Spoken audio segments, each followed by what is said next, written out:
I'm Emily. I'm a fourth year student studying accounts and finance at Swansea University, and I came through clearing in 2021. Results day was a very stressful day.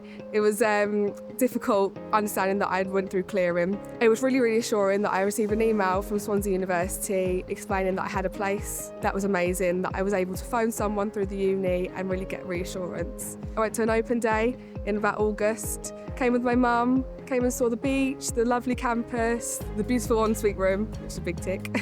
I lived on Bay campus in first year. I absolutely loved it. I made friends for life. The beach is absolutely lovely. The campus is amazing and the people are great. When I was unsure of what to do next, I decided to give Swansea University a call. The person I spoke to was really helpful. She told me what my next steps were and how to accept my offer, and also, most importantly, accommodation. Since coming here, I can honestly say it's been the best decision I've ever made. Clearing felt like the worst case scenario at first, but it actually led me somewhere that I genuinely love. So if you're feeling anxious about clearing, let me put your mind at ease that it's the best thing that ever happened to me.